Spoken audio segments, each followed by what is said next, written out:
रामधारी गुप्ता उच्च गति अभ्यास खंड 1 प्रतिलेखन संख्या 6566 स्पीड 100 शब्द प्रति मिनट। Ready start. अध्यक्ष महोदय, सूचना मंत्रालय एक ऐसा मंत्रालय है जिसके कामों के संबंध में यह कहा जा सकता है कि बहुत कम आलोचना की गुंजाइश है। इसके कामों में सामान्य रूप से यह देखा गया है कि सभी स्थानों पर प्रगति हुई है। जहाँ जहाँ कुछ कमजोरियाँ हैं उनको सुधारा जा सकता है। इसलिए सबसे पहले मैं आकाशवाणी के संबंध में कुछ कहना चाहता हूँ। यह बात सच है कि आकाशवाणी ने परिस्थितियों के अनुकूल अपने को परिवर्तित किया है। जब हमारे देश पर संकट आया तो इस विभाग ने डटकर उसका सामना किया और परिस्थितियों के अनुसार अपने प्रसारणों को बढ़ाया। लेकिन मुझे दुख के साथ कहना पड़ता है कि इसकी भाषा नीति में अभी तक कोई परिवर्तन नहीं आ पाया है।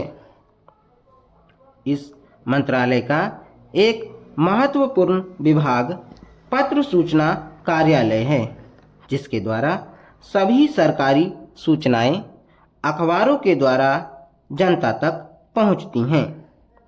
अभी तक हमारे इस मंत्रालय का यह दृष्टिकोण रहा है कि इस देश की भाषा अंग्रेजी है और सब काम अंग्रेजी भाषा के माध्यम से होना चाहिए।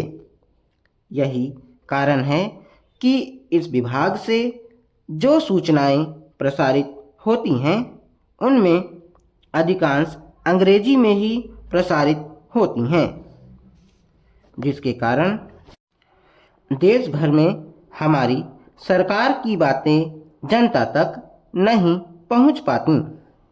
मैं अपनी इस बात की पुष्टि के लिए इसी मंत्रालय द्वारा प्रकाशित पुस्तिका में दिए गए आंकड़ों को प्रस्तुत करना चाहता हूं।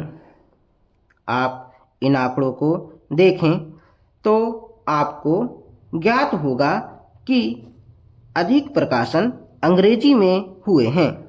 हिंदी या अन्य क्षेत्रीय भाषाओं के प्रकाशनों की संख्या बहुत कम है, जबकि इस देश में अंग्रेजी जानने वालों की संख्या 2% से अधिक नहीं है। अन्य भाषाओं के जानने वालों की संख्या इस देश में 84 करोड़ है। इस दृष्टि से आवश्यकता इस बात की है कि हम अपना सारा काम अपनी भाषाओं के माध्यम से करें। अभी कई माननीय सदस्यों ने अपने विचार व्यक्त करते हुए कहा कि 1965 से हमारे देश की मुख्य भाषा हिंदी हो गई है और अंग्रेजी केवल सहभाषा के रूप में है। लेकिन फिर भी अधिकांश काम आज भी अंग्रेजी में ही होता है। मैं चाहता हूँ कि आप ऐसे कदम उठाएं कि देश भर में हिंदी के माध्यम के द्वारा यह कार्य सुचारू रूप से चलने लगे। जो आंकड़े हमें दिए गए हैं उनमें बताया गया है कि पत्र सूचना कार्यालय के हिंदी विभाग में अपर्याप्त कर्मचारी हैं। अध्यक्ष महोदय, मैं मंत्री महोदय को बतलाना चाहता हूं कि कुछ वर्ष पूर्व इस विभाग में अपर्याप्त कर्मचारी थे। इस दृष्टि से इस विभाग में हिंदी के काम में कोई प्रगति नहीं हुई। अध्यक्ष महोदय, आपके लोकसभा सचिवालय में हिंदी के काम में काफ़ी प्रगति हुई है। इस समय लोकसभा की कार्यवाही दोनों भाषाओं में चल रही है। लेकिन अगर इस काम में हमारा सूचना मंत्रालय अपनी भाषा नीति के कारण पिछड़ा रहा तो यह बड़े दुख की बात होगी। खाद्य तथा कृषि मंत्रालय की मांगों पर बोलते हुए मुझे याद आता है कि इसे जितना भी महत्व आज तक दिया गया है और जितना महत्व आज दिया जा रहा है वह बहुत कम है। अभी अंतर्राष्ट्रीय व्यापार पर बोलते हुए व्यापार मंत्री ने बताया था कि निर्यात की आमदनी में कृषि का कितना महत्वपूर्ण योगदान रहा है।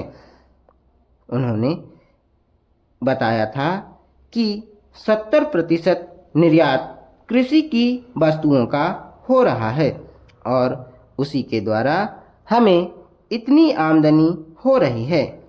इस दृष्टि से कृषि का महत्व और भी ज़्यादा बढ़ जाता है। उन्होंने यह भी बताया था कि यदि कृषि उत्पादन केवल 5% और बढ़ जाए तो निर्यात से हम 100 करोड़ रुपए के लगभग अपनी आमदनी को और ज़्यादा बढ़ा सकते हैं।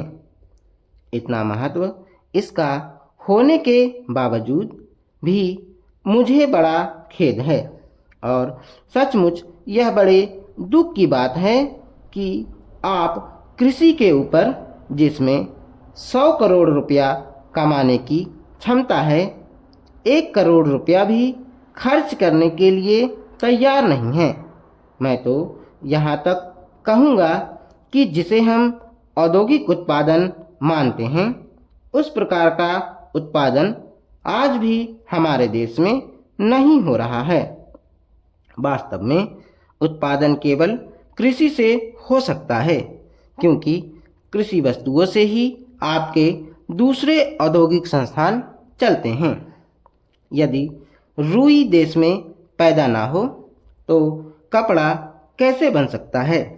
यदि मूंगफली देश में पैदा ना हो तो वनस्पति घी देश में पैदा नहीं हो सकता।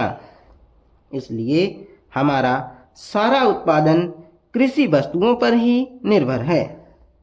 इसी तरह से खनिज पदार्थों की स्थिति है। यदि खनिज पदार्थ निकालने पर जोर दिया जाए तो उससे न केवल उत्पादन बढ़ेगा, हमारे उद्योगों को काम मिलेगा, बल्कि विदेशी मुद्रा भी बहुत बड़ी मात्रा में कमाई जा सकती है। हमारे देश में हर प्रकार की वस्तुओं का बहुत बड़ा भंडार हमारी भूमि में उपलब्ध है।